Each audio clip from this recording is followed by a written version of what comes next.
All right. Hello, everyone. Welcome back to another episode of your favorite YouTube channel and podcast, Talking Ravens all day, every day, with your host Justin P. Today, got some fire guests on here, some fellow podcasters, that's doing their thing right now in the game. Episode 81. Y'all already know what I'm gonna say. Like, subscribe. All of the descriptions for the audio versions right there. Social media platforms, yada yada yada. All right, enough of that. I start the day with my man Samuel Njoku, who I met through the Madden community. When I ran my Xbox League, solid dude, man. Yes, So when I sir. seen he was up there doing the thing, I said, man, I gotta reach out to him and collab, man. So let's go ahead, Sam, say a couple things real quick. Yeah, guys. My name's Samuel Njoku. I'm a former writer for CBS Baltimore as well as Sports Illustrated. I'm also doing a little bit of work with Bet Maryland, which is a new website out there.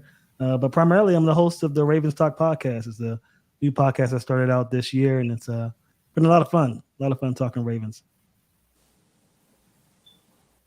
Yeah, I got the link in the description for that, so y'all can subscribe. I just subscribed yesterday. Good stuff. Another podcast member guy got to finally run into him in person last week for the game. Roger, man, he's wonderful for the Sports Flex Zone podcast. Him, Byron, Cravante. I forgot the other gentleman's name, Roger. So you're Andre. gonna have to help me with that. I always forget his name. It's Andre. Andre. Yeah, them four been Yep. doing anything for a minute. Yeah. Yeah. Sorry, Andre. I got you. Remember now. Yeah, them four been doing anything for a while. I've been watching them for a minute, even before I even got in the podcast space. They had who they had on there, Bob Parker. They be having some real big time guests. Like everybody thought I was having big time guests, which I was. Y'all were doing the same thing too, man. So definitely want to give y'all guys y'all flowers. So go ahead, Roger, say a few things real fast. Hey man, I'm just the social media producer for the Flex Zone podcast. We've been running for 7 years now. Like you said, we didn't had Engraving on Rob Parker, a couple other big names on as well. We doing our things every Monday night at 10:30 Pacific, not Eastern time. We and that's what we're doing right now. We also cover of NFL, NBA, MLB, all the big time games. We cover everything, including wrestling. We cover wrestling as well. So Yeah, because I just got back into it during the pandemic, and everybody know, Super D, the mailman down the bottom. He's here every Thursday. You know what I mean? Dropping them jewels and gems. So, now that we got the introductions out the way, this is our preview for week 4. Everybody know we doing previews every Thursday. Shannon couldn't make it for those who want to know. She's at a concert with her daughter watching, I think, SZA, whatever yeah, the young lady that sings. So she'll be back Tuesday, regular scheduled program. So have fun, co-host. Be safe. Don't drink too much. So we're gonna start with the coaching matchup. So we're gonna go around. So Samuel, we'll start with you, then Dave, and Roger, and I always go last. So go ahead, Samuel, give me your coaching matchup with this week 4 matchup versus the Browns and Ravens. Man, the coaching matchup that I'm really paying attention to, really. I know there's head coaches and all of that, but the defensive coordinators are really piqued my interest because Mike McDonald has been showing his ass off the last few weeks. As of last season, I think the first half of 2022, he was really getting the feel of his roster. He was getting the feel of really how the Ravens play football. And then the second half and up towards even week 3, they have been really lights out. So I like the way Mike McDonald has really coached this defensive unit. They look really good, even despite the loss to the Colts, and I expect him to continue that against the Browns. On the other side, we have Jim Schwartz, who is, man, he must have loved having Myles Garrett in his roster because he's really dialed things up. I mean, they're playing a very interesting style of defense. They have cornerbacks on man all the way, and they're just sending guys, and they're daring these quarterbacks to make these quick decisions. And so far, they have not been up to the task. So the Ravens will definitely need to find a way to get the ball out quick. This year, they've done that, done a good job of that, but they'll need to do that doubly so against this Jim Schwartz unit because they're very impressive in the first 3 weeks of the season. Great, well said, Sam. Go ahead, Dave. No doubt. It's still Baltimore. Even though I feel like coaching cost us the game last week, it's still Baltimore. Kevin Stefanski, he's a decent coach, but he's barely over 500. He's 28-25. He went 11-5 in 2020, and since then he's had losing seasons. He's an 8-9 in 2021, 7-10 last season.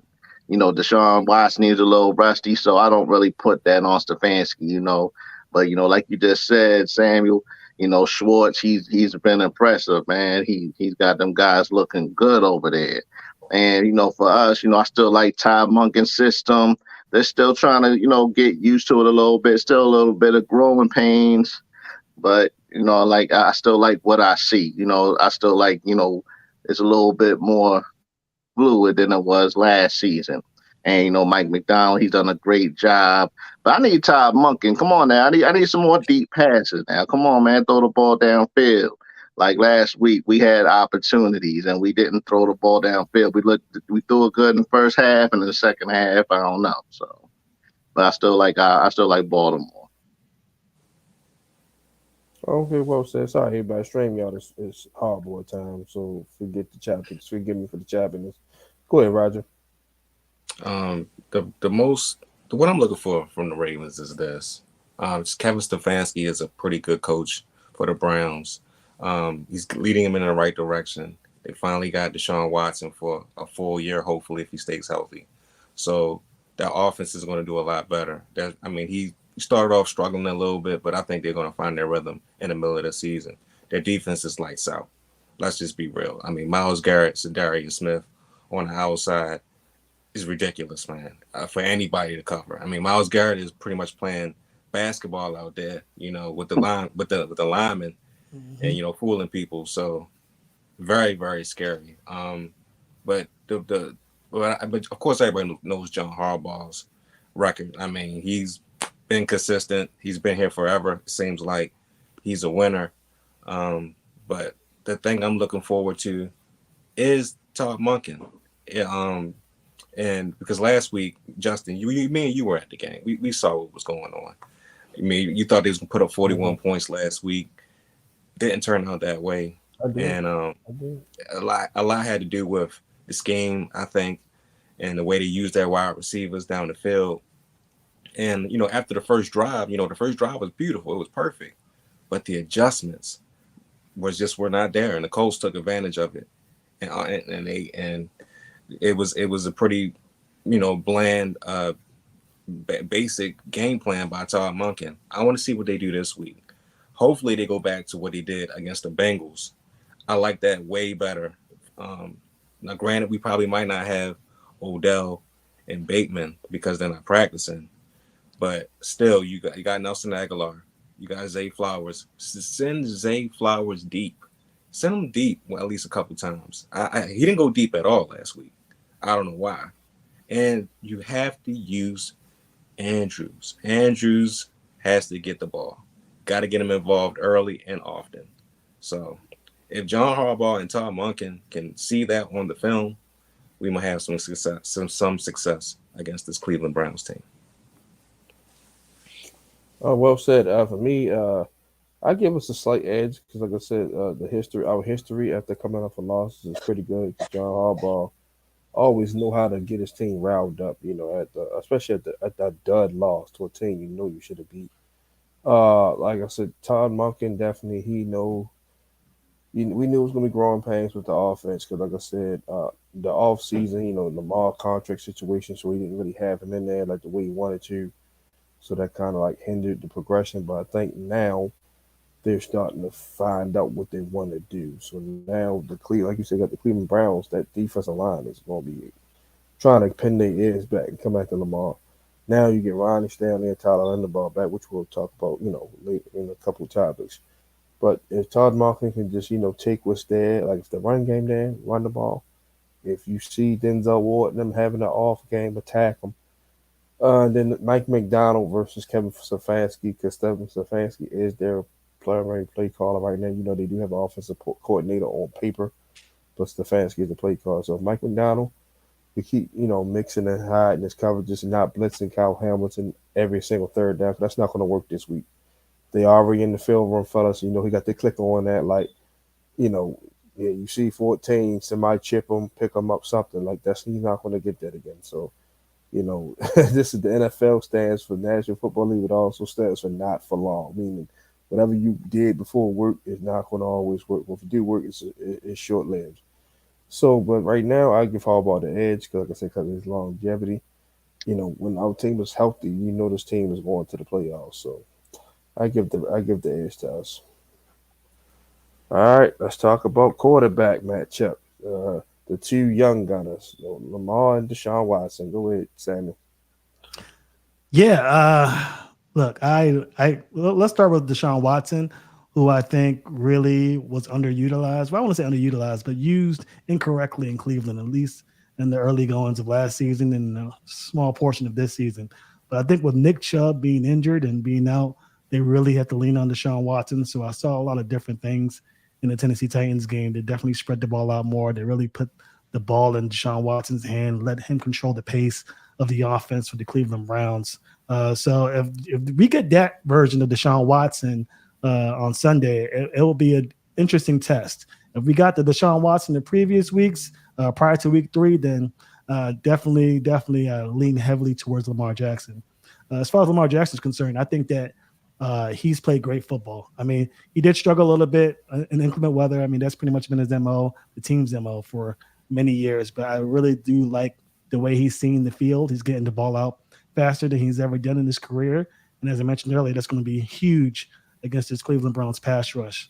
Um, but like you guys mentioned, if Todd Monk can dial some stuff up, really get rid of the short intermediate passing attack, and really put these receivers that they have down the field to attack the secondary, I believe that they have a huge chance to make some noise. So I give the Lamar Jackson the edge slightly, but I do like what I'm seeing from Deshaun Watson so far this season. Oh man, well said, Sammy. Go ahead, Dave. No doubt. I agree with you, man. Give me Lamar Jackson by this much, man. Lamar, he was doing well last week. Ran for 100 yards. He was making good throws. Watson, he still looks a little bit rusty to me. Like you said, they didn't utilize him right. So, I mean, but Watson, he played well last week, though. 289 yards, 2 touchdowns against Tennessee, but he turned the ball over a little bit too much to me. If you put a little bit of pressure on him, that's it. Like, he cracks. So that's the key to him. If you put some heat on him, you got him. But and he's a little bit inaccurate with his throws. Amari Cooper bails him out a lot of times. But Lamar's a winner. He just knows how to figure it out, throughout the game. The more that he plays throughout the game, the more he figures it out. So I got Lamar Jackson by a little bit over Deshaun Watson. Oh, well said, Dave. Go ahead, Roger. To me, they're dead even. Um, Either one of these guys can light it up on each other, or they can fumble the football and do a bunch of silly things that have you scratching your head. It just depends on who's not going to do that this Sunday. Of course, from the previous show, I picked Cleveland to win this game, but I do think Lamar Jackson can overcome a lot of things that he did last week by just watching the film. Fumbling, we've been saying this for the last 3 weeks. Stop fumbling the football. Protect the football. If he can do that, they'll have a great chance of winning this game. But I think their weapons are dead even. Although Mari Cooper is, the elite, but elite person in Cleveland right now, and then you got Mark Andrews in Baltimore. So to me, they're dead even if Odell and Bateman don't play. It just depends on who doesn't turn over the ball and who can score the most points, of course. But I'm picking. I'm picking. I'm going to pick Lamar slightly, but I think they're dead even. What's going on in Graven? What's up, I'm Engraven? a Yeah, man in shout out great, to Engraven. man. Yeah, for tuning in, bro. He always Brave. showing love. Man. Go check him out. Sure. His new YouTube channel, more Engraven Vein. Everybody in the YouTube podcast, we know who this is. He needs no introduction. But thank you for coming in, checking me out as always, and Dave, Sam, Roger too. Appreciate that. I'm gonna go with Lamar by slight edge because of Mark Andrews. Like I said, Mari Cooper, Odell Beckham. That's about a wash when both are healthy. Zay Flowers, Elijah Wood. I mean Elijah or more. Yeah, you got Bateman. You got what's the other kid? Donovan People Jones. They got Anthony Schwartz, Devin Duvernay. So, but Mark Andrews gives us a little edge, in my opinion. And then Lamar has been with Mark Andrews for so long, so they know timing, they know everything like this. And then, like I said, Deshaun still trying to find his rhythm back. So I'm gonna slightly go with Lamar in this matchup because the kid has a winning record as a starter. Like unanimous MVP before with us. He was throwing to us at wide receiver, us four right here, plus Hollywood. So and Andrew, so he showed you he's done more with less. But you're right, Roger. You do got to clean up the fumbles and stuff like that. So I think in due time, that won't be an issue going forward. So that's more so of a timing thing because he hasn't been, he's been out since November. But I think each week that you'll start to see less and less of that, in my opinion. All right, let's go to the running backs. Go ahead, Samuel. The running backs are interesting. J.K. Dobbins went down, and I was thinking, okay, well, this is one of the best units to have that type of injury because the depth is enormous. You have Gus Edwards, you got Justice Hill, and now they just picked up Kenyon Drake, and of course you have Melvin Gordon coming in here. But man, when Gus Edwards went down, this unit looked lost. It felt like it looked like they lost their edge. In fact, in the second quarter, and correct me if I'm wrong, I don't remember Gus Edwards getting a lot of touches, and it surprised me to the point where I thought that he was injured. Of course, he did end up getting a concussion later on, but it just shows you what type of impact Gus Edwards can have on the field, even if they had J.K. Dobbins. But Gus Edwards, obviously, he's out of the concussion protocol. He should play. And Justice Hill, I believe, practiced today. So the unit is getting some steam, but I really like what I see from Jerome Ford in Cleveland. I know that Nick Chubb is out, but Jerome Ford looked very good. But even with all that being said, I give the edge to Baltimore. Melvin Gordon's fumbles concern me, as does Kenyon Drake. But Kenyon Drake shows some burst, and Melvin Gordon, given opportunities, can see the field better than most backs in the National Football League. So I give a huge edge, actually, to the Baltimore Ravens on running back side. Okay, I like that, Sam. Go ahead, Dave. Yeah, I agree. Baltimore all day, man. Gus the bus. Feed him the ball more, just like I've been pounding him on the table for it. He had 11 carries for 51 yards. Mm-hmm. He's getting 5 yards a pop or close to it. You know what? If you give it to him 20 times, 20 times 5 equals 100, right? So, I mean, geez, come on. Am I missing something here? Give him the ball more. And like you said, I like Justice Hill. Once again, problem with him is he's kind of in the J.K. Dobbins mold. He can't stay on the field, but when he plays, he's good. He's an effective guy, good receiving back out the field. Melvin Gordon was decent last week, but once again, he's had little problems in the past from the ball, but he's also had success throughout the years. He's been a Pro Bowler before. Kenyon Drake once again had that good catch, but he has fumbleitis too. So he's good, but I just don't trust him. And that's the reason why he's been on so many teams. And I do like Jerome Ford also, but come on, man, 10 carries, 18 yards. Come on, man, you need some milk, man. That's not gonna get it done. He's not a bad back, but he's all right. Kareem Hunt, he's just coming back, but for someone who's just coming back, you might be on your last leg. So come on, man, Ravens all day, baby. Oh man, well said, Dave. Go ahead, Roger. I mean, this is not even a question, man. You got to give it to the Ravens. Jerome Ford, I mean, he's a young guy, young back. He's really unproven at this point. Might be good to have in fantasy, though, because he's the lead back. But he's unproven. You got Kareem Hunt back for the Browns. We already know what he can do. I ain't saying he's a world beater, but he's serviceable at this point. You got Justice Hill for the Ravens. I think Justice can get the job done. You got Gus the bus. We already know what Gus can do. As long as he stays healthy, he gets about 5 to 6 yards per carry, like he was doing in the first half of last week's game. If he doesn't get hurt, I mean, who knows? But of course, then you got Melvin Gordon, who's been there, done that with the San Diego Chargers back in the day. And then you got Kenyon Mhm. Drake. Now, yes, he fumbled, but if he doesn't fumble, I mean, he does this thing. So the Ravens got like four backs that can get the job done, and we only one back over with Cleveland that we know can get the job done, but we don't know what he's going to look like, past this season. So we'll see what happens. But the biggest thing is the Ravens backs are definitely light years ahead of the Browns backs. So I got to give the edge way over to Baltimore. I'm gonna go with the Ravens as well, just for what you said, Roger. You got Justice Hill, who's now back, was dealing with a turf toe. Gus is good to go from what I've seen on the reports. Kenyon Drake, I was pissed off with him because, like I said, he just literally fumbled the momentum away. I was like, he don't fumble the football. We going up 14-0 because we were cooking. Mm-hmm. We were cooking like boom, boom. He just Oh watched he yeah. fumbled the whole stadium. Roger, they just went like you can hear pin drop after that. But other than that, he was doing pretty good. Like I said, Melvin Gordon, he got some good runs in. Then we got Keaton Mitchell. He'll be back next week too. So we forget about that. He's itching to get out of there. He's been posting little stuff on IG and Twitter. Yeah, like I said over there, you got Jerome Ford, Kareem Hunt, and that's it. And then I don't know who the other running back is. It was Dearness Johnson. I don't know if he's still there or not. But like you said, it's only one proven back over there versus 3 to 4. So definitely the edge go to the Ravens.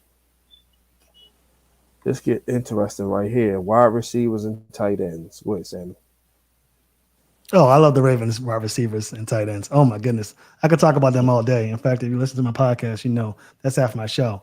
Rashad Bateman, who hasn't even gotten into gear yet, but I love the way he runs routes. I think he's the best route runner on the team, and that's saying something. You got Odell Beckham, you got Zay Flowers, you got Nelson Aguilar. Hell, you got the return man over there, and Devin Duvernay still doing his thing. Tylan Wallace on the injury reserve, but he was playing pretty good in preseason. Tight ends, you got Mark Andrews, Isaiah Likely, Charlie Kolar. I mean, they're loaded on the receiver and tight end spot. And that really is the frustrating part when you see how this offense has performed so far. There's so much potential on the field, and they really haven't found themselves. And hopefully for Ravens fans, they do so. On the other side, you got Amari Cooper, who's one of the more proven wide receivers in the league, Elijah Moore, and my brother from another mother, David Njoku, same last name, but not related, unfortunately. So they have some pieces over there, but man, tell me what's a better wide receiver group in the league, and I'll fight you because I think the Ravens have the best group in all of football. So hopefully they get it together. It's week 4, it's a division game, but huge, huge, huge advantage to the receiver core and tight end group here with Baltimore. Oh yeah, well said. Go ahead, Roger. Oh man, that's easy too. I gotta go with the Ravens, man. I mean, even if Bateman, like I said, even if Bateman and Odell don't play, I still think they got the best wide receiving group and tight end group with Likely and Andrews. I just think it's like I ain't gonna say light years ahead of Cleveland because they got Peoples Jones and Elijah Moore, but to me they're still somewhat unproven. But although, and Bateman is too because he's been hurt the last couple of years, and Zay is still a rookie. But Odell, as if he can get healthy, if we can get that ankle healthy, I think he can get back to form real quick because what he was doing in that Cincinnati game, I was like, oh, he about to have a big day. And then he just had the freak accident yet again. But I still think that the Ravens wide receivers are the best out of both of these teams. And and the funny thing is, I was watching Engraven earlier today, and they was talking about maybe we should go out there and go for Devontae Adams. I'm like, oh, that would be that would be beautiful as well. But Mm. we Yeah, don't like really Raven. need him. But I mean, hey, it is what it is. But still, the Ravens got the best out of both of these teams. They got the best wide receiving core. Well said. Quick nugget before I start. I was still the same guy, even with those additions, saying let's get DeAndre Hopkins. Wasn't that Dave when he first was Yep. still in the market? But so I was like, man, I want this joint to be like unguardable, like because we've been so bad at it as a whole. Like, so I wanted to have as many bullets in the gun, like. But with Devontae Adams, that was only thing about it. We can't afford that contract, and they're gonna want some significant pieces. So it's more of a Madden pipe dream right now. Mm-hmm. But definitely the Ravens. Like I said, yeah, Bateman. Like I agree with Sam, he is the better route runner on the team. He just got to stay healthy and be durable. OBJ, we know what he can do when he's durable. Zay is starting to, show us why we took him over Addison and all those other receivers. We just got to get him more deep shots down the field. Aguilar's coming along. Like I told everybody, Nelson Aguilar is a good receiver. He's just not a number one. Like when he's putting that 2, 3, 3, 4 spot, he produces. Like he went to Vegas, he was the number two, had 800, 900 yards. So he's just not a number one receiver. So he's been making plays. Like I said, you got Duvernay who's still capable to get out there and make some big plays. So last year, he made some big plays when Bateman went down. So and then like you said, Tyler Wilder's been hurt. But we still got Laquan Treadwell who can come in. He's a guy. He's been in the league. He didn't pan out, but he still knows the NFL way. So we can and he started playing good in preseason too. So we still got him. And then the tight ends, like I said, Mandrews, all pro. He ain't really had that get off game yet. This could be it. Because he's been dealing with injuries. You got Isaiah Likely. He want to make up for that drop pass. He caught a big pass on the first drive and dropped one, OT. And then Charlie Kolar, we're going to probably see him more utilizing the goal line and short yardage and stuff like that. And for Cleveland, like you said, Mari Cooper, Elijah Moore, Anthony Schwartz, Darvin People-Jones, Cedric Tillman. I don't know if he's hurt or not. I haven't really seen much for him. But as a whole, it's definitely the Ravens, by say a couple inches. All right, next the big uglies. Hey, hold up, The man. I offense. didn't get to go, man. Yeah, Hold, you hold up. Oh, didn't get to go. you ain't go there. You ain't go there. Oh, damn, my Hey, bad. you get me, man. Dang. No, Nah, it's I all thought you good. already It's all wanted to good. say. Go ahead. My bad. Dang, I thought you wanted to say. Nah, it's all good. It's all good. Nah, but like I said, I mean, I agree. It's the Ravens. In my opinion, Amari Cooper's the top 10 receiver in the league, multiple time Pro Bowler. And then Donovan Peoples Jones, Elijah Moore. They're good receivers too. And Njoku's a pretty good tight end. But, like I said, we guys. And Zay Flowers, he's been sensational so far, man. Big catches, good hands, great route running. He just getting started. Rashad Bateman, he's found a good role in the offense, just being that possession receiver. And I think we're getting Odell Beckham back this week. I still think Odell Beckham's still gonna have a good season. He's still trying to get his feet up under him. Nelson Aguilar, I need a game like he had against Cincinnati. Give me a good 5 catches this one. And give Duvernay more targets. You can't catch the ball if you don't get an opportunity. You know what I'm saying? Mark Andrews, I need a big game out of you this week. I want to see like 7, 8 catches out of Mark Andrews this week. Throw him the ball more. They used him good in the first 2 quarters, and then they didn't really give him a chance much in the second half. He only had that 1 catch in overtime. So, but that's it. Ravens got this one. All right, Dave, I'm gonna let you start off with the next one. We're gonna work counterclockwise. You, Sam, Roger, and me. So offensive line matchup. Go ahead, Dave. All right. When healthy, I think Baltimore has this one. Now, I'm assuming Ronnie Stanley and Tyler Linderbaum are playing. We missed them bad, especially in that second half against Indy. Like I said, they started getting that pressure on Lamar, and you could see Lamar really getting frustrated because he's getting hit. And that's another reason why he was fumbling. He was trying to get out the pocket because he's getting hit and he's trying to get up out of there. So, but Zeitler, Moses, and Simpson, come on now, let's go. Gotta protect Lamar. Cleveland's offensive line is average at best. You really don't know what you're gonna get with them. Sometimes they block well, sometimes they don't. But they're a good run blocking team. Nick Chubb didn't get all those yards on his own last year.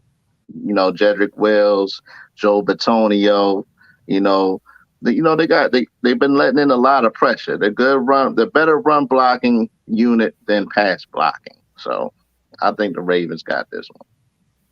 Oh man, well said. Go ahead, Sam. Yeah, I gotta agree with you there. Shout out to Sam Mustafar and Patrick McCarr because they came in and I was very nervous for that number 8 quarterback with those two over there, but they were respectable. Of course, as you mentioned in the second half of that Colts game, they did fall apart a little bit, and that's to be expected. But man, shout outs to them. But yeah, I expect Ronnie Stanley and Tyler Linderbaum to play, and with that unit together, man, with Morgan Moses and those guys really bunching up together, I really like this unit. And as you said, the Browns offensive line, I think they're average at best, but they're great run blockers. But I think for the Browns to beat the Ravens, they're really going to have to pass it, and I'm not sure if they have what it takes to hold off that pass rush. Even though Odafe Owe and David Ojabo likely aren't playing, I give the edge to Baltimore here. Okay, Man, well said. Go ahead, Roger. Project Pat, man. He always comes through in the clutch, man. He's one Mm-hmm. of those guys that he reminds me of what was that cat? James Hurst. Like you just keep him on in the background. If you need him to come in, he can play any position and he can play it decently. Not great, but decently. So that's what Project Pat is. He's pretty good. Yeah, and shout out to Sam as well. He did his thing as a center. But yes, we need these guys back. We need Ronnie. We need Tyler Lindenbaum back. But Ziegler and Moses. Oh my goodness, man. I mean, to be honest with you, I think the Ravens have a slight edge over Cleveland. But I do think Cleveland's offensive line is just as good as the Ravens is as well. But like I said before in the other spot, it just depends on who shows up more. I mean, granted, we are getting an all pro back in Ronnie Stanley, and the best center in all of, well, technically the best center in last year's draft and Tyler Lindenbaum. But I don't know, man. I'm hoping that they come back to form. You don't want any rust because they missed the last game, and they got. Hopefully that they got a good practice in, so when they do return on Sunday, they can help protect Lamar because Lamar's gonna need some protecting this Sunday. Lord have mercy, he's gonna need all the protection that he can get. So if you need to put Ricard out there, please put him out there as well. But the offensive line slightly goes to the Ravens, but don't sleep on Cleveland's offensive line because they're going to protect the hell out of Deshaun Watson. I agree. All you guys, Roger, good point too. Good, well said. The Browns O line is definitely way better than above average. Wyatt Teller, Joe Batonio, like you said, Jedrick Wills. The only hole they have right now is center with the kid with the rookie center that I think eat the Ponic, whatever it is, because they had J.C. Tretter, and then they had I forgot who the other guard was. He's pretty good too. So yeah, the Browns Jones. always have Ben Jones. His Yeah, name yeah, was yeah, Jones, right? yeah. I believe so. But yeah, they always have a pretty good offensive line.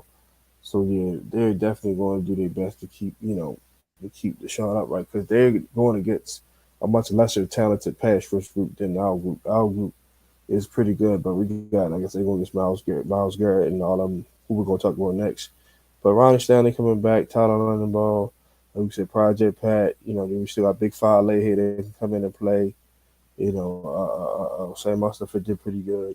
Zeitler's their stable, stable right guard. Morgan Moses, he be hit or miss sometimes, but he's been pretty solid. So I'll give the edge to us because we have more depth and more quality depth than they do. So we got guys that can come in and still give us pretty good production. I don't know if Cleveland got that. So I'm gonna give the Ravens the edge in the offensive line. All right, now to the defensive side of the football. Defensive line, interior D line. Go ahead, Dave. All right, now interior D line. I gotta give it to Cleveland by a little bit. Like I said, they got some big boys up there in the middle. Dalvin Tomlinson, Jordan Elliott. They've been doing really well stuffing the run, so their defensive ends can get in there.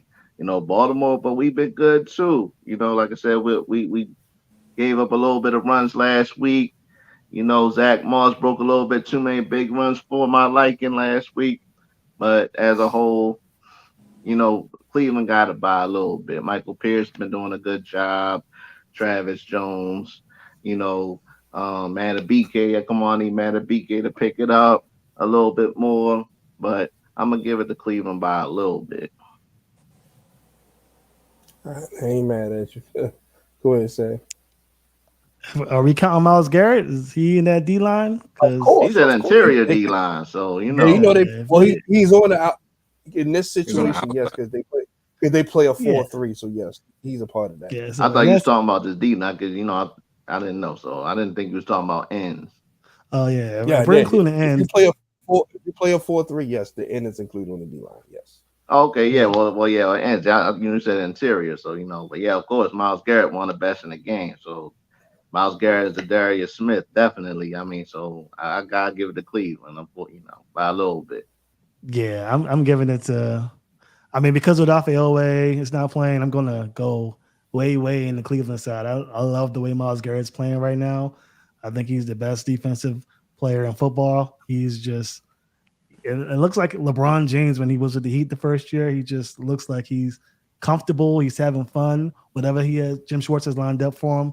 He's just enjoying the moment. I mean, I just keep thinking about that crossover move that he was doing in Week 1 against the Bengals, and I'm just thinking, oh yeah, he's in his zone in Week 1. So I'm pretty sure the Ravens have something planned for him. A lot of double teaming and triple teaming as they did when JJ Watt was in his prime.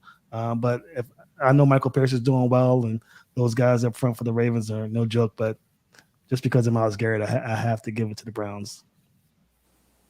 Well said. Go ahead, Roger. Oh man, this is easy. The Browns by a mile.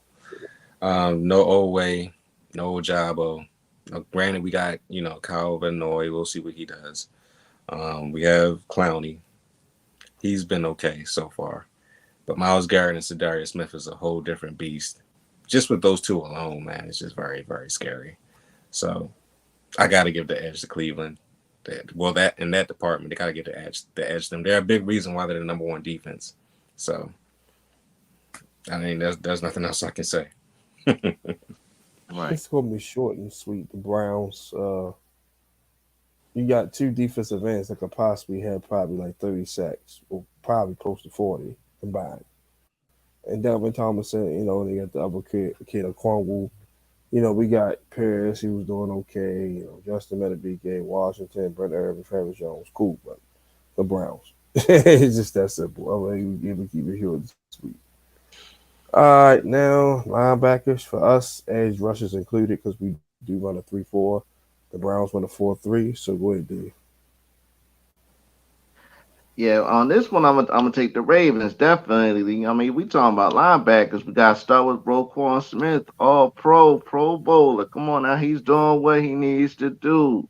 He's the best player on the defense. Patrick Queen, he's been great. He's taken that next step. He's been making plays every game. And of course, like we said last segment, we really miss Adafe Owe. Like that's a big blow, man. And then Ojabo got hurt. I I think Kyle Van Noy can play well. He was a good player for the Chargers last year. But they have a good unit also. They got some good linebackers. That guy Owosu Koromoa, he's been pretty good. Um Anthony Walker, he's a good tackler. That guy Taki, he's solid also. So, once again, they got a number one defense, and most of it is from that front seven. So I, I still think I still think the Ravens got it by a little bit because our unit's good because no one's better than Roquan Smith. So Well said. Go ahead, Sammy. Yeah, I gotta agree with you. I mean, the Ravens linebackers, this unit is probably top 5 best linebacker unit ever in the history of the franchise. And that's saying something with Ray Lewis being a Hall of Famer. I mean, Roquan Smith and Patrick Queen have looked very good together. And I've been a Patrick Queen hater. I've been saying that for years. I didn't think that he was playing very well to deserve that first round draft pick. But my goodness, as soon as they added Roquan Smith, he turned into a completely different player. And they're really feeding off each other. I mean, no disrespect to the Browns because they do have a number one defense, but I would not ever pick against this linebacker group. I think Patrick Queen and Roquan Smith go hand in hand in tandem, and I give them the edge for sure in this one. Well said. Go ahead, Roger. Man, you said that dude's name correctly for the Browns. I call him. I just gonna call him O. And Lamar knows about O. He knows about O because O hurt him a couple seasons ago. So Oh we already yeah, know how he is. But I think that the Ravens have probably the best, or the one or number two best linebacker core in the league with Pat Queen and Roquan Smith. We already heard what Roquan had to say during the week that that he's going into the land of the dogs and he's a dog himself. So that's going to be fun to watch. But like I said before, Kyle van Noy, the Clowney, I mean they're really good. So the Browns linebackers are all right. They're not matching up with the Ravens linebackers, not by a mile. So the Ravens have a big edge in that department. But yeah, that I got. I mean, I'm going with the Ravens, of course, with that. Well said, Roger. Definitely Ravens because like you said, you got Roquan, you got Patrick Queen, both like looking like Batman and Robin out there. Like I said, then in the edge rush department, you got Dafio Way. He's be trying to get him back. Tyus Bowser when he comes back. You just signed Calvin Noy. You got David Ajabo. You got Malik Ham. So we got a lot of depth there. And then you still got Malik Harrison coming in making plays at middle and outside linebacker. He doing a lot of dirty work. Then you still got Trenton Simpson who got to get unleashed, and you still got the diamond in the rough Malik Ham. So yeah, we just got way more depth there and way more playmakers. So definitely the Ravens. This one gets a little tricky. Let's go secondary. Go ahead, Dave. I'm gonna give it to Cleveland by a little bit, only because still no Marlon Humphrey. Like we really missed Marlon Humphrey last week. Yeah. Pittman lit us up like July 4th, man. Darby and Mm-hmm. Stevens, they've been solid, but man, we need that elite guy, man. We are missing Humphrey. Like I said, week 5, like we just gotta get through one more week. But like I said, Darby and Stevens, I just need them to keep it up, just hold it down. Once again, this is kind of the same thing as last week. If you could shut down Amari Cooper, you got him. Like let's make these other receivers beat us. I mean, because once again, if when I watched Cleveland when they played Pittsburgh, Cooper saved the day. He was making all the catches, and Jerome Ford had that one long run. Once again, I'm not worried about Jerome Ford. He had that one long run. Other than that, he's all right. But young superstar Kyle Hamilton, 3 sacks, bunch of tackles. He was everywhere. But on the other side, they got Denzel Ward. He's been shutting everybody down. And Greg Newsom, he's also a solid corner. Grant Delpit is a top safety. Also, Juan Thornhill solid. I'm hoping. I'm not sure. Are we getting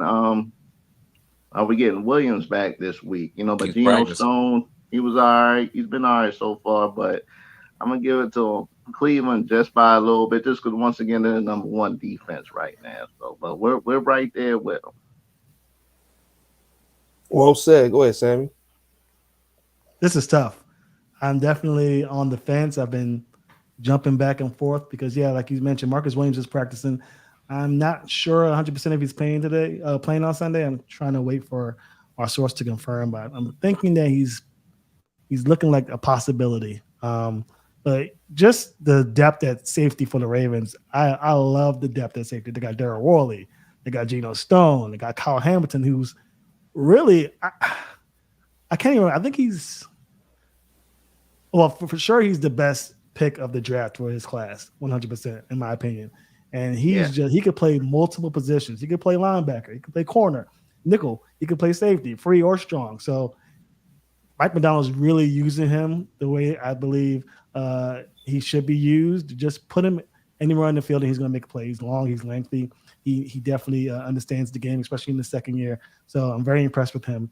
The corners of the Browns are lights out. Greg Newsom and Denzel Ward, they're lockdown corners. So the Ravens don't have that with the loss of Marlon Humphrey. So, man, I don't know. The safeties by far for the Ravens, but the corners by far. If you put a gun in my head, I'll say the Browns just because they have the number one defense, and I think the Ravens are going to have a little more trouble guarding the Browns receivers than the Browns are going to have guarding the Ravens receivers in this one. So Browns by the tiniest of hairs, but I love the Ravens safety group for sure. All right, well said. Go ahead, Roger. I think it's a tie. I think that the cornerbacks for Cleveland are better, only because Marlon will not be playing this week. Because Denzel Ward and Newsom are solid corners, but I think our safeties are better. I think Williams is gonna play on Okay. Sunday because he's been practicing all week. Was he limited or was he full? He was full today. Oh, Oh, okay. Then he's playing. Oh, He's playing. He's playing. I thought he was limited today. Yeah, he's playing. ah, he Yeah, he he's was playing. ready, he ready to roll. Yeah. So I think he's playing, And of course, Kyle Hamilton, Mr. Versatile, can do everything on the field. Of course, he's going to play as well. So I just think it's a tie, honestly.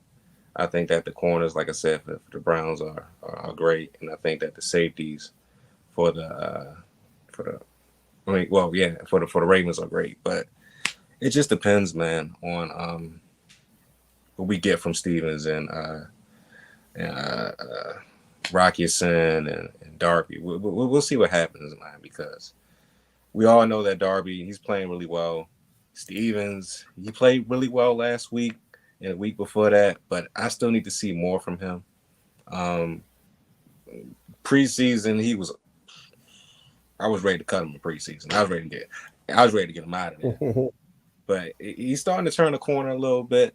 If he's one of those guys that are on Amari Cooper and he's holding his own, I think we might have another at least Anthony Averett type of player who can stay with the guy and cover. So hopefully he continues his growth as a cornerback and plays very well. But as of right now, I gotta say it's a tie. I agree with the tie part for all the reasons you just said. I don't want to sound like a tape recorder. But I'm gonna go with the Browns for a slight margin because no Marlon. Marlon might never take us because Denzel Ward and Newsom and Martin Emerson and all those guys, they can go, man. They can go. So definitely, I'm gonna give the Browns a slight edge because of the cornerback run. All right, this is probably gonna be a landslide, but go ahead. Special teams with Dave. Oh yeah, definitely now. Come on now, Tucker the GOAT.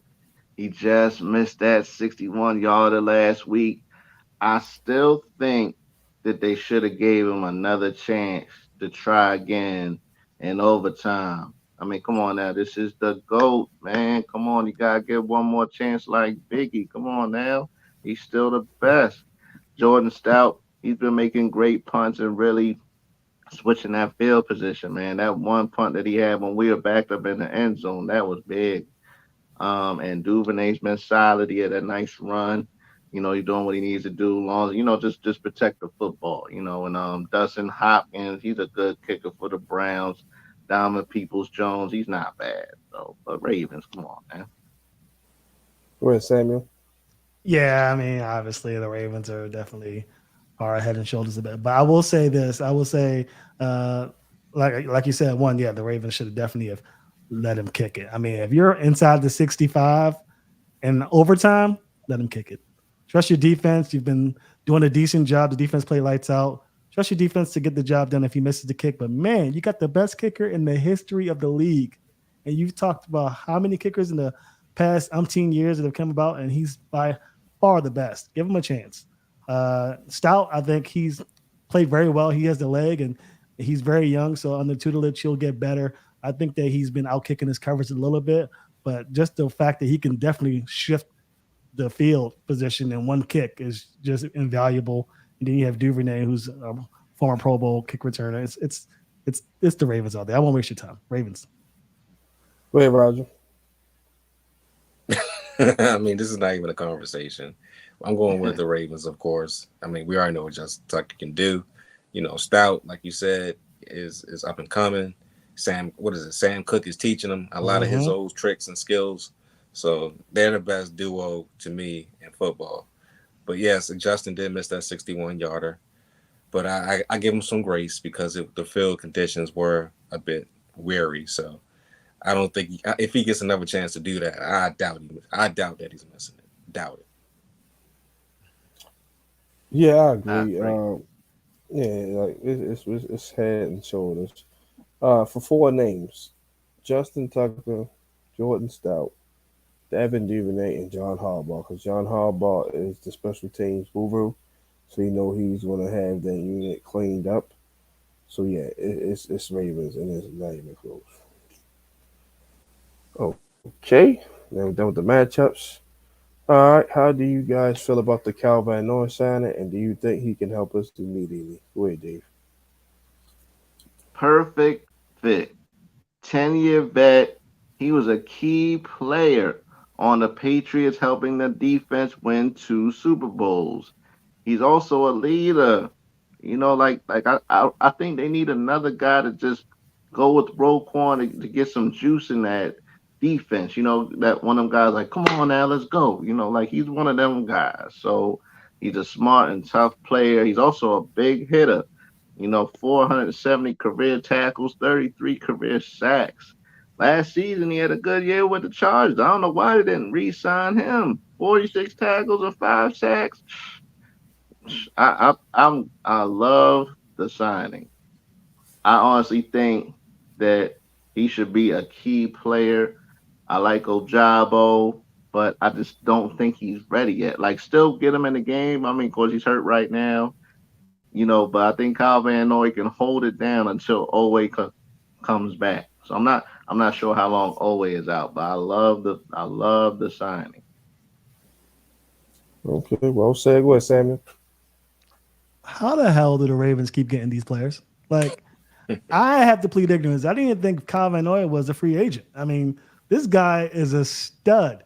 And you lose David Ojabo, Dafe always hurt, and you just plug one of these premier defensive players right into your team. And Mike McDonald is cheesing from ear to ear. He's going to make an impact immediately. If not this game, then definitely weeks moving forward. It's a huge signing. I still can't believe it. When I saw the news, when I heard it, I thought that it was fake news. That's literally the type of thing.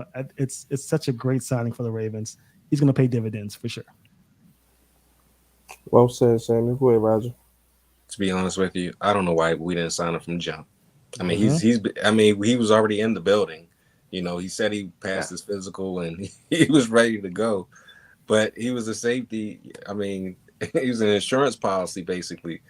But yeah, I agree with you. How do we keep getting these people? Because I thought Justin Houston was gonna come back, but he went to the Panthers, and then all of a sudden Davion Clowney is coming to the Ravens. I'm like, what? And then now Calvin Noy is coming to the Ravens. Although Owe and Ojabo was hurt, I think Owe might be hurt a little longer than Ojabo because he's still in the walking boot. Mm-hmm. Calvin Noy, like you said, is a Super Bowl champion, two-time Super Bowl champion. Had 5 sacks with the Chargers last year. He knows what he's doing. A rah guy, big hitter. He's the type of guy that the Ravens need on their squad. To keep them, keep offenses honest. So him and Clowney together should do very very well, especially with Owe and Ojabo being out. And hopefully when they come back, they can teach him a couple things because Ojabo, yeah, he's still young and this is his second year. Well, technically his first year. He did struggle a little bit, but I think with veterans around him, he can learn a little bit more. And Owe was doing his thing until he got hurt. So hopefully when he gets back, he's ready to go as well. So I mean, we're gonna need these guys to probably play a lot of snaps early on in the season until they come back. But hopefully when they do come back, they make an impact just like Calvin Noy and Jadeveon Clowney. I love it. I love the signing, man, because now you got to think about this. Everybody gets healthy, this rotation is going to be mean. Tyus Bowser, Adafi Owe, David Ajabo, David Clowney, Cal Van Noy. You've got Jeremiah Moon or Malik Ham. Then you still got guys like Malik Harrison and Tavares Robinson. So more bodies to add to the front seven and pass rush department is good. Cause now fourth quarter, nobody's tired. Nobody's tired, Sam. Nobody's tired, Dave. Nobody's tired, right? Everybody got fresh legs, rushing the passing. So like fourth quarter Sunday, Clown and them had dead legs. They couldn't give it no more. They were done. They were basically done. So we couldn't get quality And out. even with the dead legs, Justin, they still look like they was doing pretty good out there on Mm-hmm. defense. So that Yeah, gives yeah, me yeah. hope. Yeah, but now you add need getting everybody healthy. Now you got a 6, 7 man rotation. I love it, man. And he could cover too, take away the tight ends, like you said, 2 time Super Bowl champion. So you know how to play in big games. So yeah, I love it. It was a great sign. I gotta give EDC some credit, man. He been in his bag this year, man. I was real critical of him last year, but so far he been in his bag, man. So I love it, and he's definitely gonna contribute right away. All right. But for Rashad Bateman being on the injury report, are you guys concerned? History is gonna repeat itself for him. Let's go ahead, Dave. Yes, unfortunately, this has been a problem for him, but I'm not going to hold it against him right now because he's been playing well. He's been getting open. He's been a key player in this offense so far. So it's 50-50 if he's going to play this week. Hamstrings, you never know what you're going to get with him. But it's just unfortunate. He's a talented receiver, and he was having a good season so far. But he just injury bug just keeps on biting him. So I think it is. I hate to say it, but I think so. Okay, go ahead, Sammy. Injuries don't really concern me much with players because just how violent the game of football is. One thing I will say is that I think that this injury may mentally affect him, which is what I'm worried about. Last year, he really took a hard missing that time with that injury. So I think this time around, he needs to really get locked into the fact that this stuff happens, get healthy, get back out there and contribute. The fact that he hasn't really exploded the way he may have thought he would in this offense so far may be affecting him mentally as it comes to this injury. So hopefully he gets healthy, gets out there and performs. And this is nothing but the mental aspect is what concerns me going forward with it. Okay, well said. Go ahead, Roger. To be honest with you, I'm scared for Bateman. I really am because we already know he had a tumultuous off season. With the loss of his grandmother and I think his cousin had died. And then he had got hurt around that same time, so he had a long time to actually process and think about it. And then coming into this season, he was very aloof and he had an issue with I think Eric DaCosta for what he said about the wide receivers going into the season. And then I think he just got into it with Bobby Trossett on Twitter because Bobby was trying to wish him well, but he thought he didn't think that. So I don't know what's going on with Bateman. Honestly, I think the hamstring thing is just another setback for him. But to be honest with you, I don't think he'll be. I don't think he'll be hurt like that the rest of the season. My only issue is this: can he get his mental right? Is he going to be available for us mentally, not physically, but mentally? A lot of the games, I don't see that that guy that from the first season that I see this season. Like he's a whole different person, and I just need him to be more engaged when he's out there. Because on a cold game, I'm like, all right, well, yeah, he got hurt, but it's like you got this one catch. I'm like, you should be having a conversation with Lamar. Like, man, if you don't give me the ball, I'm supposed to be the number one wide receiver on this team. This is my third year. I mean, I want the Ravens to give me a what you call it, a fifth year option. Mm-hmm. So it's like you got to demand the ball a little bit more, man, if you want to be that guy. And we understand we got Odell and Zay and Mark Andrews, but Bateman is supposed to be the number one guy. That's what Lamar Jackson said. Coming into the season, that's the number one right there. That Bateman's the number one. He needs to act like a number one. To me, he's not acting like it, and I need that to change when he does come back. And I need the mental to be, to be together just a little bit more. But I understand that everybody goes through issues, everybody goes through problems. But if he wants to get that bread and extend his football career, one catch, two catches, three catches per game is not going to do it for you. So hopefully he stays healthy after this hamstring, and hopefully he gets back into that and gets back on the right page with the quarterback. So we shall see.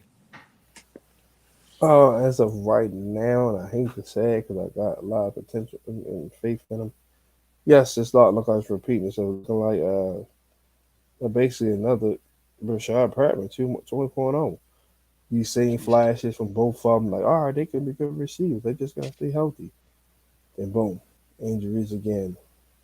So we eventually moved on from Rashad Perriman. Same thing might happen for Bateman. They might not, pick up his option. Although Hollywood requested a trade, we all know why. The Ravens were confident enough to move him because they feel like, oh, Bateman can step up and be that guy. He showed it early on last year against Miami and all that. Then after that, boom, injury reserve. So right now, it's definitely look like history repeating itself. But hopefully I'm wrong. But at the moment, I gotta go with my eyes on it. All right. So next topic: three keys to Ravens victory on Sunday. Go ahead, Dave. Number one, we gotta protect Lamar Jackson, man. We gotta keep Miles Garrett and Zadarius Smith away from him. Offensive line have got to be great for a whole game, not half a game, not a quarter here and there, the whole game, because these guys are bringing that pressure. So the offensive line, that's number one. Number two, we got to put pressure on Deshaun Watson. That's how to beat Cleveland. He gets frustrated easily. So, we got to just keep doing what we do, keep getting the pressure. We've been doing a good job with that. And number three, I want to see Mark Andrews get back to that elite status as a tight end. He's too good to just be a guy. So I need Mark Andrews to step it up. Zay Flowers, keep doing what you're doing. And I want to see Odell Beckham, if he plays this week, I want to see Odell Beckham come on. Give me a good 4 or 5 catch game. So that's why I think my three keys of victory is. Yeah, well said. Go ahead, Samuel. Yeah. I'm going to steal one of yours right off the bat. You got to protect Lamar. You got to protect your quarterback, and especially against this pass rush, number one defense in the league, you got to find a way to protect him. And the way you do that is to spread your offense out.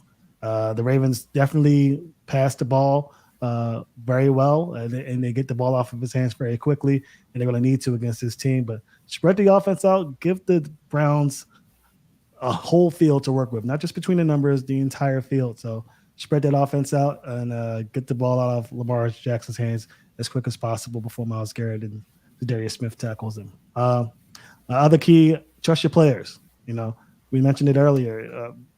Justin Tucker missed a field goal. Doesn't matter. If there's an opportunity to give him a kick within his range, which is, in my opinion, 65 and under, let him kick it. If it's a game-winning field goal, kick it. This is a division game. It's on the road. People don't expect you to win this game because it's a division game on the road. Use your players. Trust your players. Justin Tucker has won games for you before, and he'll do it again. And the last thing, the secondary has to step up. You don't have Odafe Owe. You don't have David Ajabo. Kyle van Noy in, of course. But this is his first game, most likely, if he gets off the practice squad. Secondary has to step up, cover Amari Cooper and David Njoku. If they can do that and give those pass rushers time to get to Deshaun Watson, it's going to be a good day. If not, then not so much. Okay, well said. Go ahead, Roger. Zero turnovers. That's the key to the game. Zero. You cannot turn the ball over on Cleveland because we already know what they're going to do with it. They're the number one defense for a reason. Protect the football. Definitely have to do that. Of course, protect Lamar Jackson as well. He already got hurt up in Cleveland, I believe, 2 years ago. We don't want to see a repeat performance of that either. So if you have to max protect with Ricard, and you got to do what you got to do. Also, another key, time of possession. Keep the ball away from Cleveland's offense, man. If you can run a little bit of that clock, do it.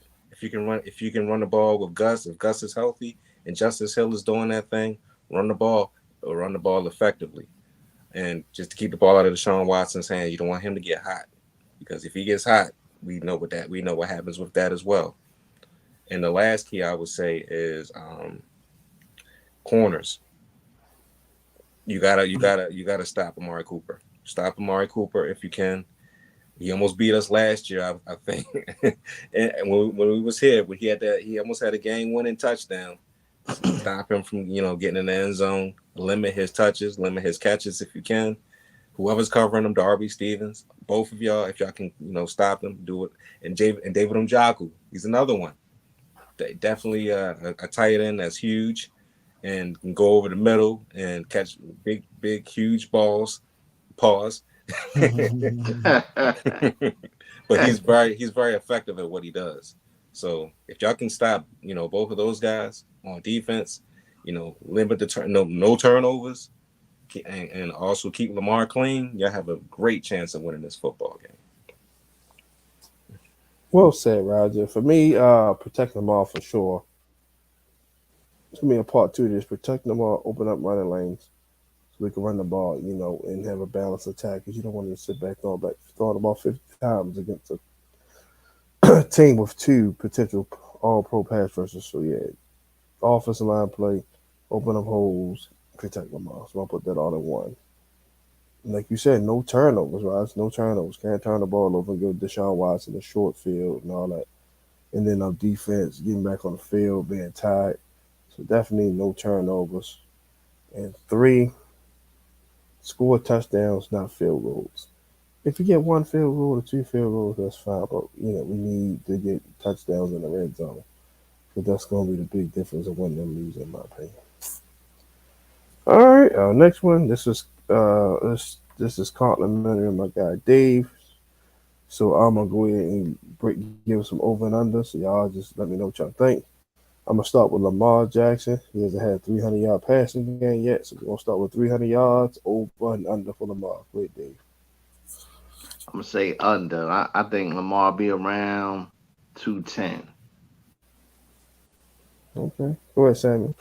Under. If he's over, that'll be very surprising with that cornerback group. So I'm gonna say under, maybe around 215, 220. Oh. Okay, go ahead, Roger.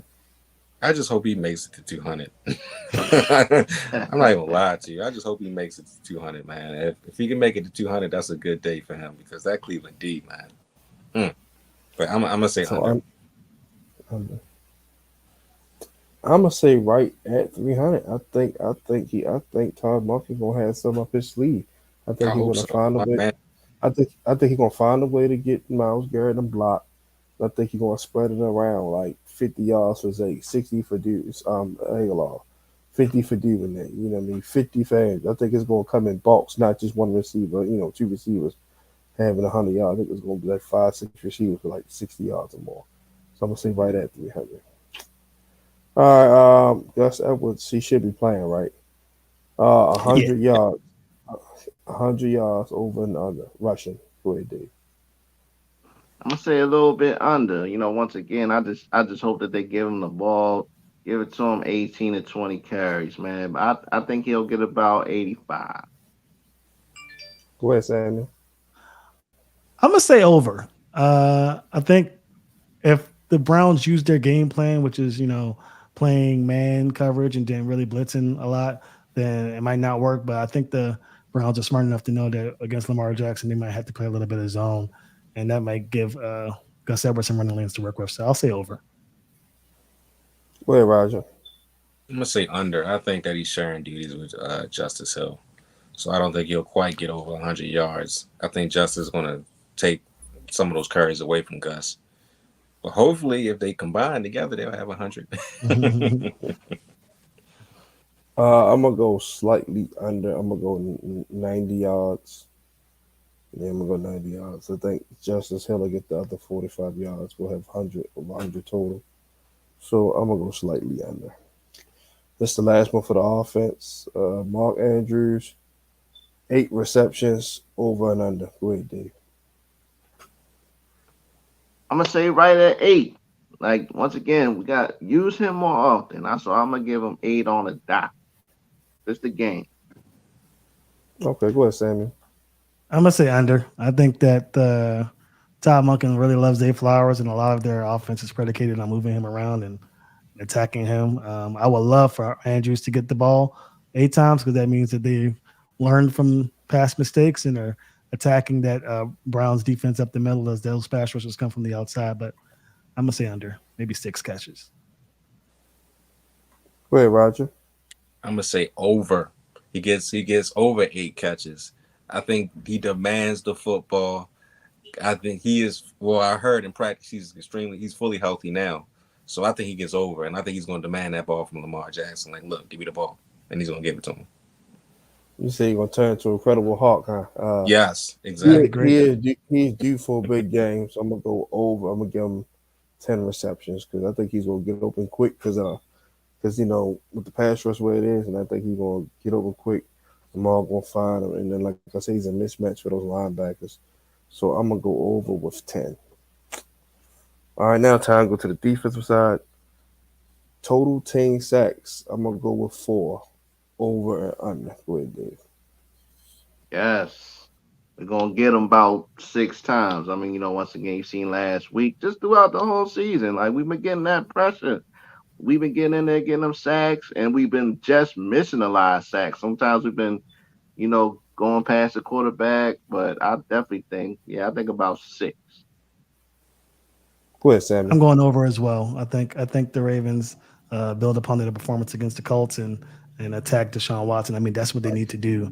in order to get this job done. So I think that will be the game plan going in, and they have the guys to do it. So I'll say about 6 sacks. All right, Roquan and Patrick Queen.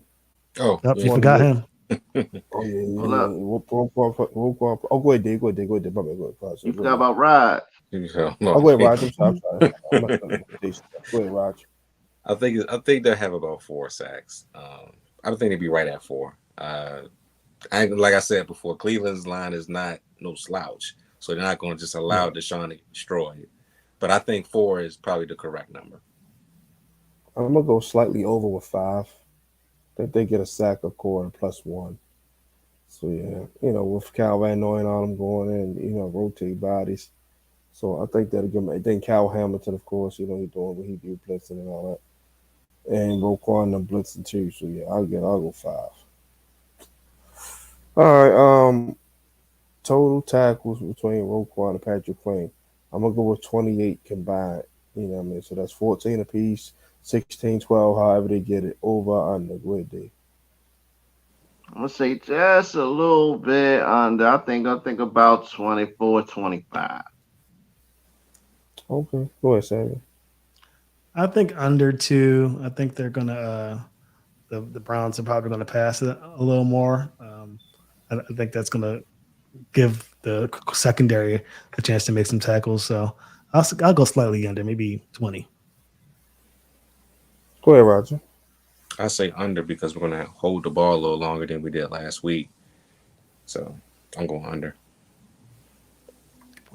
Okay, for me, I'm gonna go under. I'm gonna go with 24. I think they'll get 12 apiece, which is still pretty good. So under for me.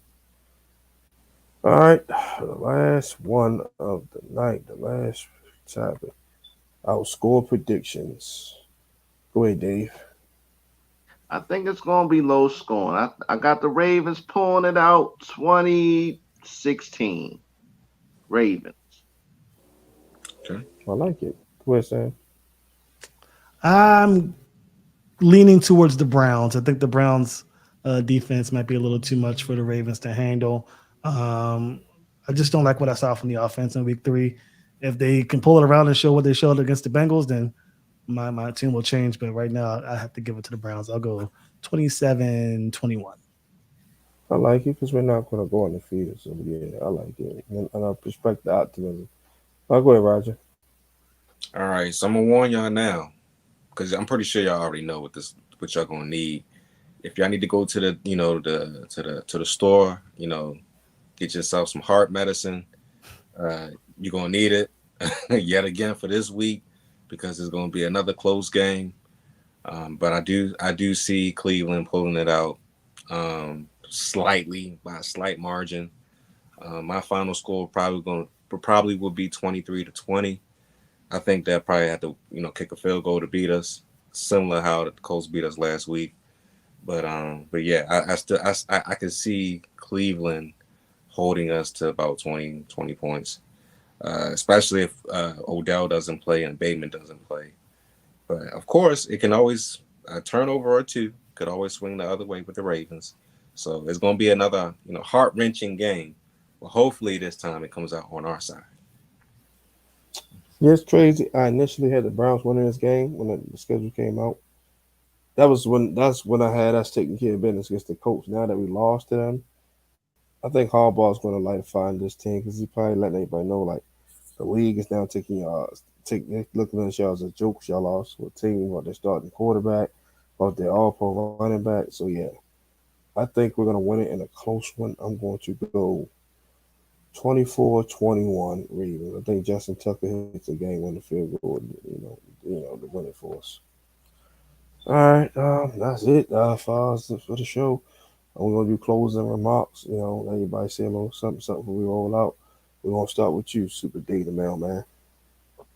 No doubt, man. I went to a home going today. We lost, my guy named Tony Perry. He's a big Ravens fan. He's like our show also, man. He's one of the guys that, gave me a lot of encouragement to, pursue my dream as a sports broadcaster. You know what I'm saying? Want to shout out Marcus Perry, Sarah Perry, happy birthday to Juanita Newton also. So, And yeah, Jamari McCullough, Ramstown High School football coach. Got the Rams looking good too. Oh man, condolences there, condolences, Tony. Um, Go ahead, Samuel. Uh, I gotta give it up to my Baltimore Orioles. I mean, I don't know if you guys are Orioles fans, but Yes. man, I can't stand the Angelos family, but sheesh, I love my Orioles, and it looks like there's a good chance they're about to clinch this division today. So, shout out to my Orioles fans who've been dealing with this, rebuilding process, and it looks like they have a good chance as anybody to win this World Series. So, uh, fun times ahead in Baltimore for sure. Yes, indeed. Go ahead, Roger. Well, if you didn't know, they announced that they'll be here for the next 30 years. Oh, they just did. They did. Yep. That's They what's just up. Yes. so That's good. Oh, time. Hey, Oh, hey, like it, time. there you go. like it, like Dang. it, like it. Thank you. Good day. Gee whiz. Now let's win So this. so it's a good day to be an Oriole fan, a good day to be a Ravens fan. Both teams are, winning. Both teams are going to be doing well for the next, hopefully, 4 to 5 years. Um, yeah, man. If you new to our show, the Flex Zone podcast, tap in with us, hit that like and subscribe button on our channel. Of course, like I said, we do all kinds of sports as well. It's been a pleasure, being on your show, Justin. I appreciate you, my guy. Especially beating you on Sunday, man. I just ran into you going to the seat. And I was like, wait a minute, that look like my guy Justin. I was like, there's Justin. Like, what's going on, man? So it's beautiful, chatting with you and being on the show. Sam, awesome job, man. You do great work as well. Appreciate you. And my guy with the Ravens gear, beautiful, beautiful, beautiful soul, man. So my condolences to your man's. Thank you. Sad, Thank sad. But it's been great being on the show, man. I appreciate you guys, man. I can't wait to come back. Hmm. you. Yeah, man. Appreciate Yeah, y'all thank too, man. definitely want to say thank you to Sam and Roger. You guys are busy guys. Take time out your schedule, come chat with me and Dave. Greatly appreciate it. And it definitely was a pleasure seeing you too. I was like, damn, that go Roger though. So I had the same sentiment when I saw you. So the feeling was mutual. Sam, man, Sam been rocking since the Xbox days. When I had my man Hmm. leagues. So man, Sam, that's my guy right there. So once I seen he was doing this thing, I said, all right, I gotta have him on, man. Dave always, the reliable guy, man. He always come through on Thursdays. He's come with some good stuff, man. Shannon. So I guess I definitely appreciate all three of you guys just coming here and chop it up with little old me. You know what I'm saying? Your show was only as good as your co-hosts and guests. So that's what I say. Thank you guys from the bottom of my heart. Orioles, keep doing y'all thing. Rest in peace, Brooks Robinson. Like I said, I want to go to two parades this year. One for the Orioles and one for the Ravens. That hasn't been done in Baltimore since the Colts did it and the Orioles did it since 1970. I researched this. I didn't make this up. So yeah, so 53 years. So yeah, it's about time to have a double parade here in Baltimore because everybody look at the city, violence, violence, violence, violence. So it'll be good to have something positive to talk about, heading into 2024, man. So everybody y'all know, like I said, follow Roger and them on YouTube, the Flex Zone Podcast. It's also on Facebook, Instagram. Do you got Twitter, Roger? Yes, we are same thing on Twitter. Okay, all right. I got my follow y'all showing that. I ain't know y'all had Twitter. Samuel Yep. Njoku. Samuel is on Twitter. Are you still on Facebook, Samuel? Yeah, I'm on Facebook. I gotta see your friend Um, request. I got a new yeah, page. My old one got all right, my cool, old cool, one cool. got hacked. My old one got hacked. Long Yeah, story. it's Dave already crazy. know, but so I'll send you a friend request on that for my new account. I'm Like I gonna said, hit y'all follow up. Samuel.